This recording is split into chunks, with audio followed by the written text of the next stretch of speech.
Hello everyone, আসসালামু আলাইকুম। আজ আমি আপনাদের সাথে শেয়ার করব গাটি তরকারি বা কচুরমুখী ইলিশ মাছ দিয়ে আজকে রান্না করব কচুরমুখী তরকারিটা। আজ আমি কচুরমুখী তরকারিটা মাছ দিয়ে পাতলা ঝোল করে রান্না করব। ঝোল ঝোল রান্না করলে কচুরমুখী তরকারিগুলো খেতে খুবই ভালো লাগে। এইখানে আমি দুই ধরনেরই মাছ নিয়েছি। আমার ছোট বাচ্চারা ইলিশ মাছ খেতে পারবে না কাটার জন্য, তাই আমি ইটালির একটি মাছ নিয়েছি, অরাতা মাছ আর ইলিশ মাছ, দুইটা একসাথে দিয়ে রান্না করব। এইখানে আমি তেল গরম করে নিয়ে পরিমাণ মতো পেঁয়াজ দিয়ে দিব। এখন দিয়ে দিয়েছি কয়েকটি ফালি করা কাঁচামরিচ। পেঁয়াজটা কিছুক্ষণ ভেজে নিব। ভেজে নেওয়ার পর এখানে আমি অ্যাড করে দিব আদা রসুন। আদা রসুনটা ফ্রোজেন করা, একটু গলে গেলেই নেড়ে চেড়ে আমরা অ্যাড করব গুঁড়া মশলাগুলো। মিডিয়াম আঁচে আদা রসুনটা ভেজে নিতে হবে যেন নিচে পোড়া লেগে না যায়।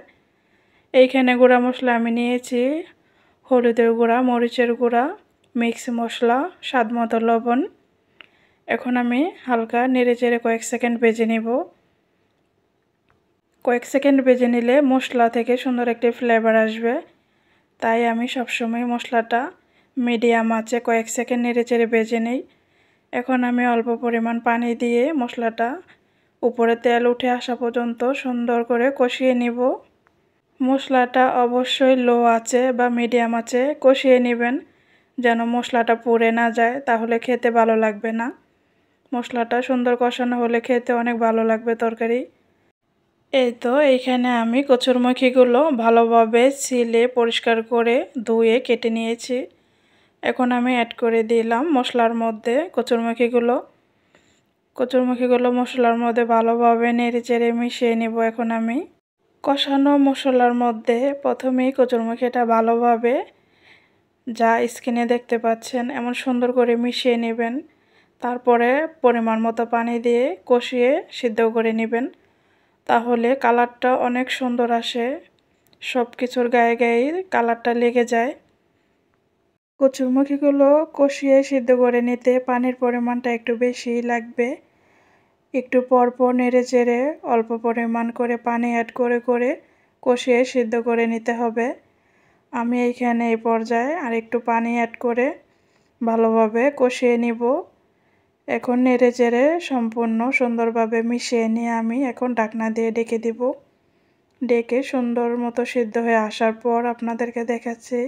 এই তো এই পর্যায়ে কচুরমুখীগুলো ভালোভাবে সিদ্ধ হয়ে আসছে।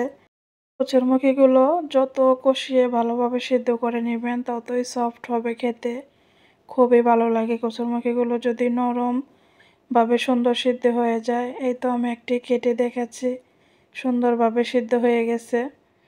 এখন আমি পরিমাণ মতো জল দিয়ে দিব। আমি এইখানে গরম পানিটা অ্যাড করে দিচ্ছি, এটা অপশনাল।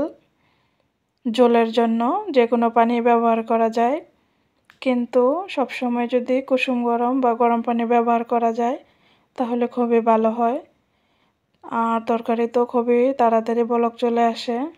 এই তো গরম পানি অ্যাড করাতে সাথে সাথে বলক চলে আসছে। এখন আমি ভেজে রাখা সেই মাছগুলো তরকারির মধ্যে অ্যাড করে দিব।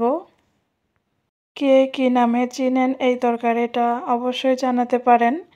আমাদের অঞ্চলে তো কচুরমুখী বলা হয়, কিন্তু আমি বাহিরের দেশে থেকে অনেকের কাছ থেকেই শুনেছি এই কচুরমুখীটাকে গাটি তরকারি বলে।